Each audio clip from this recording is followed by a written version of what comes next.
Welcome to this podcast.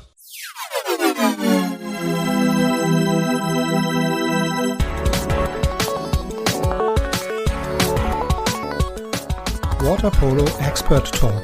Get the insights.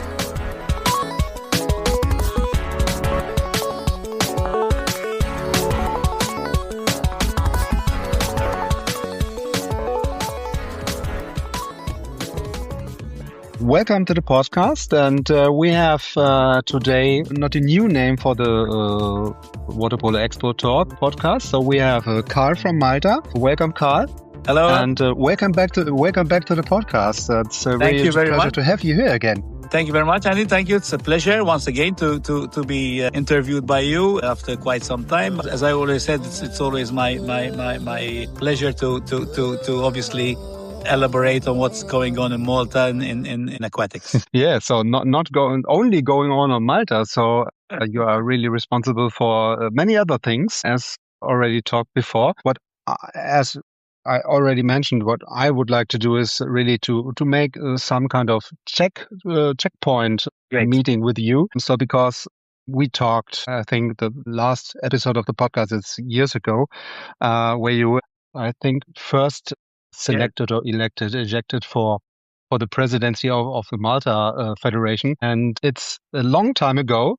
And let me start with a question. What was happening so far in the last couple of years on your side with the Malta Federation? Because you had really big milestones in front of you from the last time we talked. What about the milestones so far?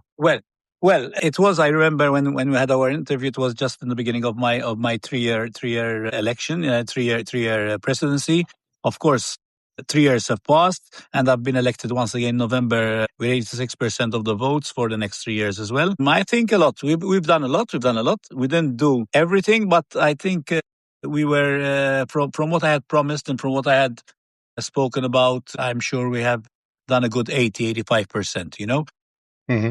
There were some aspects which we need to improve, of course, aspects where I think I didn't manage to fulfill what I wanted to fulfill. All in all, I think it was very, very successful because obviously, as you well know, we hosted three. This is going to be the third year that we're hosting the Final Four in Malta. This year it won't only be the Final Four for men, but it will also be Final Four for women as well. Then obviously we had European Championships for women under 18, which was a big success.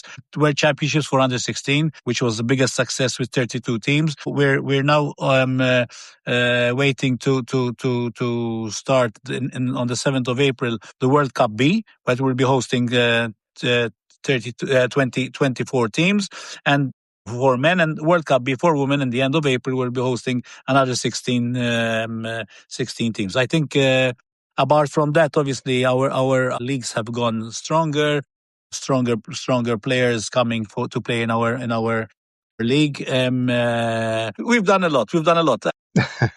Obviously, the last but not least was our 13th place in the European Championships in Belgrade, which this was definitely the best result ever for any national team in Malta. To be the smallest country in Europe, placing 30th in Europe, I think is excellent. After the 9th place that our under 18 placed also in Romania. I think that highlights the main things. Obviously, we can elaborate on what didn't go right yet, but I think it's good that Malta is on the European map, world map of water polo, and slowly also in swimming, hopefully, and also in artistic swimming as well. Yeah. So it sounds, as already mentioned, very busy. So and you are absolutely, I would say, correct that Malta is back on the landmark or on the map, as you said, on the water polo scene, and not only on the water polo scene, but mainly maybe. Which promise or which plan, which milestone, which project from the beginning do you think it's the most valuable or the most project you were the most proud of since your beginning? Yes, of course. Obviously, as I said, coming back to the map in world European map was very important. I had to not renegotiate, but affirm the the relationship with European Aquatics and World Aquatics, which was going down and when I was elected. Obviously, education, coaching education, safeguarding, which was something I had also promised in my electrical manifest, and I think we were working very hard on that. We started on with the swimming coaching, now water polo coaching systems as well, coaching courses, and obviously the biggest thing was the financial aspect of the association. Unfortunately, I haven't inherited a very strong financial situation. I think we worked on that. We managed to participate in every competition that we qualified for. We managed to host European Championships, World Championships, everything, So I managed to get new sponsors, show them that water polo is the most the sport which gets best results in Malta. Slowly, our financial situation for the first time in the last year showed a profit in our profit and loss at the end of the season. So I think we also managed to give out some money to various clubs for their nurseries. We also managed to help the clubs participate in European competitions. So I think we managed to make this a healthier situation. Yeah. I think it sounds so obvious that money is really at the end one of the most important things, not only water polo, but as you mentioned, it's so mandatory when you get qualified for a tournament that you are at the end also able to travel to this tournament. In addition to the hosting of these kind of tournaments, yeah, as you mentioned, that it's not really small tournaments and it's not only one or two in a year. So that's a big achievement, I would say. Yeah. So to get this everything under one umbrella. I think. First of all, put your name on the map. You need to qualify. You need to get results. You need to make new contacts. I think, but hosting tournaments was something very strong for us, especially the Final Four, which obviously, as you well know, because you follow and we meet sometimes in some games, is very very followed. Worldwide, not only in Europe, with high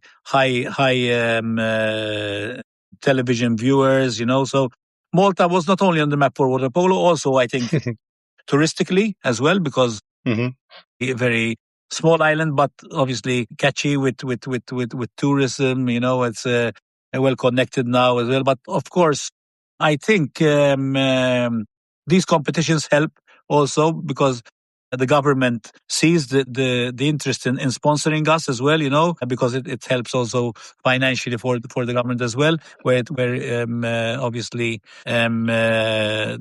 tourism comes in. But I think it's a chain which works all well together. Yeah, and you mentioned that you are maybe when we look on the roadmap from the very beginning that you are around about 80, 85, 90%. Yes. Are there any things or any milestones, any projects where you say, okay, maybe this goes faster than you expected at the beginning, or even the opposite, that projects are not really going so well as expected? Well, I think that the most important was the financial plus in the end of last season, which was something which I didn't think we would manage, obviously. But thanks to our hard work, our hostings and our sponsorships, new sponsorships we attracted to our association. That helped a lot, and I'm going to keep working on that because it's my idea to also with this money help local clubs, local nurseries to develop the game and improve the game, and obviously this will help for our national team to obtain better results. On the opposite, I think where I didn't manage, I always say it in every interview I give, is that in the refereeing, especially, the refereeing aspect, we didn't manage to improve this aspect in Malta. We didn't manage to attract new referees. But in the until end of February, we're starting with a new referee academy, which will hopefully attract some new referees. Obviously, we need to. With the shortage of referees, I need to with the many competitions, with the many fixtures that we have, starting from juniors in Malta, we play under 14, under 16, under 18, under 20, senior, the Winter League, Summer League, Enemed Cup. We've got so many games. We never stop during the week. And the referees are not enough. So I have to revert obviously to foreign referees.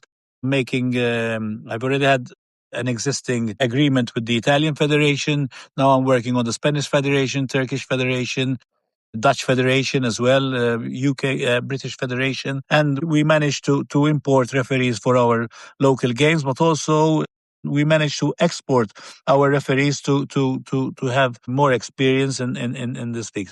Another thing I need to work on is obviously the harsh rivalry there is between the top 3 teams in Malta, which is very, very harsh, And I didn't manage yet to manage to bind them together, to make them see that the interest, there must be only one interest, but which is the development of the game and not personal interest for your clubs. But that's work in progress, and I hope I will manage to arrive to that as well. Yeah. So, but I think in this case you are not alone. Yeah. So I would assume, at least from an outside point of view, that also in other countries it's the same. So you have more or less one, two, I'm three, being very four honest clubs. with you, Andy. I'm being very honest. These are 2 things that I really think I have failed in the past 3 years, but I will be working on them hardly in the next 3 years. Okay. Yeah. So maybe then we will see some other referees coming from Malta. Yes. And whistling the bigger games. So maybe then we can also It's not import. easy. It's not easy. A referee's job is not easy. I acknowledge that, but they have many perks. They travel. They travel to ref European competitions. They go, but that's the nice side of it. There are other things which are not so nice about being a referee. I think I would not elaborate on that, but obviously it's something which I will work on in the next year. year. So which is, at least from my point of view, a very important point. Yeah. So that you have this kind of issue or perspective of a referee or such a big as a big milestone on your roadmap, because without any referees we are not able to play any game. For sure. And I appreciate everybody who's willing to do this job, but yeah, from a coaching perspective, I would never maybe would like to be an official referee at the end. So there's also, you already mentioned the coaching area, but at the very beginning or during our last call and the first podcast recording, you talked about also the importance of schools and getting more kids on board. Yes. What about your academies and school programs, a structured pathway to the pools, and what about this at the moment? Thank you for asking me. This is a very important point in my presidential duties. Yes, the numbers, we need to increase the numbers, of course. Out of 12 top teams in water polo, we have 8 teams who have nurseries, which I don't think is enough, because all teams should have a nursery. We are going into schools. We've got to starting the school drive for women from age 9 to 12, and now we're entering a new process, which we will call Splash Ball, where one of our top players, national team players, will take this in his hands, where we'll start going into schools, starting from 5 to the age of 8, attracting new students to our sport. We've done very well in the women's.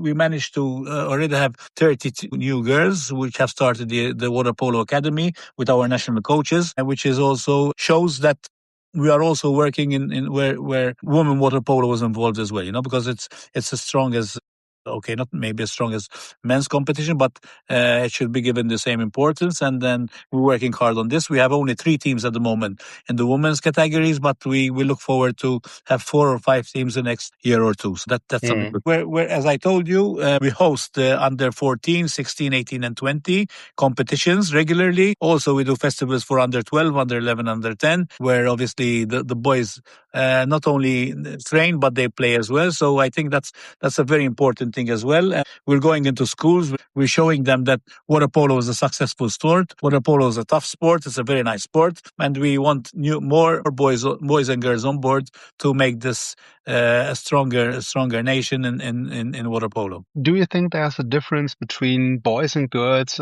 because it's easier, let's say, to find new girls to start with water polo, or is it quite equal between boys and girls?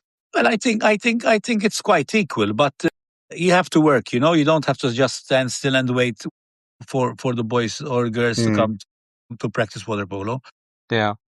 Swimming is strong in Malta as well, and that helps as well, because obviously swimmers will maybe eventually also start playing water polo. Not so easy, but there are a good number who do that. But I think you have to have the right people, the right management, the right approach to get to work and get more numbers to your sport. If you just sit down and do nothing, it's I'm sure. Yeah.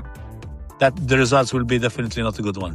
Yeah, so when you do nothing, the result will be nothing at the end of the week, more or less. For sure.